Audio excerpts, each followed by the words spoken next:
ECR சாலை மாநில அரசிடமிருந்து NHAI அத்தாரிட்டியிடம் கொடுக்கப்பட்டிருக்கிறது. தேசிய நெடுஞ்சாலை ஆணையம் இந்த சாலை அவர்களுக்கு ஒப்படைப்பு செய்யப்பட்டிருக்கிறது. இன்று அதனுடைய ப்ராஜெக்ட் டைரக்டர் அவர்களை நேரடியாக நாங்கள் கள ஆய்வில் ஏற்பட்டு இன்றே அதில் உடைக்கப்பட்டிருக்கிற பட்டினமருதூரிடம் உடைக்கப்பட்டிருக்கிற பாலம் சரி செய்யப்படும்.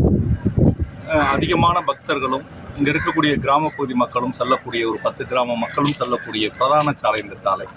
வேப்பலுடையில் ஏறக்குறைய ஒரு 1/2 கிலோமீட்டர் பாலம் உடைந்து இந்த சாலையே முழுவதுமாக துண்டிக்கப்பட்டிருக்கிறது. இதுக்கெல்லாம் பார்த்திங்கன்னா ஒரு 3000-4000 லோடு மண் தேவைப்படும். எல்லா டேங்க்லையும் தண்ணி இந்த மாதிரி இதாக இருக்குது. விரைவில் இந்த ஒரு 15 நாளைக்குள்ளே முழுவதுமாக இந்த சாலையை சரி செய்து கொடுக்கப்படும். அதற்கான நடவடிக்கைகள் எடுத்துக்கணும். அதுபோக மாநில சாலைகள், நம்ம அரசாங்கத்தினுடைய கையில் இருக்கிற மாநில சாலைகள், other district road, MDR road, எல்லா சாலையும் நான் இன்னைக்குள்ளே சரி பண்ணி எல்லாம் போக்குவரத்துக்கு திறந்து விட்டுட்டோம்.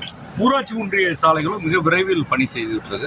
இன்னும் ஒரு 15-20 நாளைக்குள்ள உடைக்கப்பட்ட பொதுப்பணித்துறை குளங்கள், ஊராட்சி ஒன்றிய குளங்கள், ஊராட்சி குளங்கள் இதெல்லாம் சேதம் ஏற்பட்டிருக்கு. முழுமையாக தண்ணி போயிருக்கு, பாதி தண்ணி போயிருக்கு. ஒவ்வொரு இடத்தையும் ஆய்வு செய்து தொடர்ந்து அந்த பணியை மேற்கொள்வதற்கு மிக வேகமாக பணி செய்திருக்கோம். மின்சார இதை பொறுத்தவரைக்கும் முழுமையாக சரி செய்யப்பட்டு விட்டது.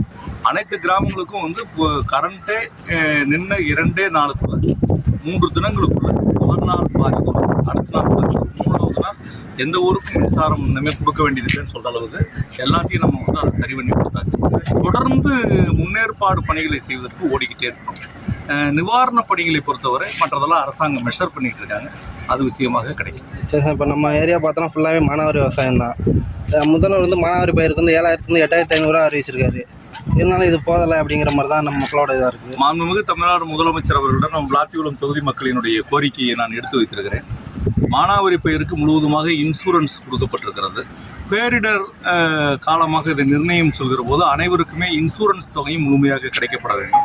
அதே நேரத்தில் ஏக்கருக்கு இந்த 8,000 ரூபாய்ன்னு சொல்வதை ஏக்கருக்கு ஒரு 15,000 ரூபாயாக கொடுத்தால் இந்த மக்களுக்கு வசதியாக இருக்கும் என்பதையும் நான் மாண்புமிகு தமிழ்நாடு முதலமைச்சர் அவர்களிடம் எங்கள் பகுதி மக்களினுடைய கோரிக்கையை துறை சார்ந்த அமைச்சர் அவர்களிடம் எடுத்து வைத்திருக்கிறோம். பேரிடர் நிவாரணத்துறை அமைச்சரிடமும் இது விஷயமாக நாங்கள் சொல்லியிருக்கோம். சரி சரி.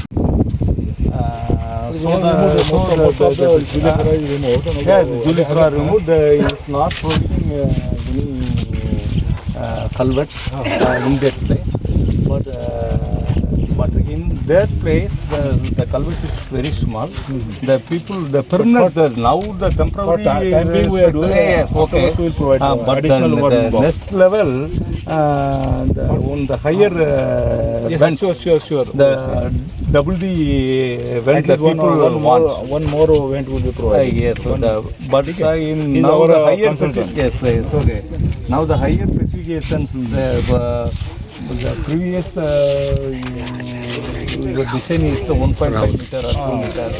Now in third level roads and minor roads already 3 meter culverts now the people doing.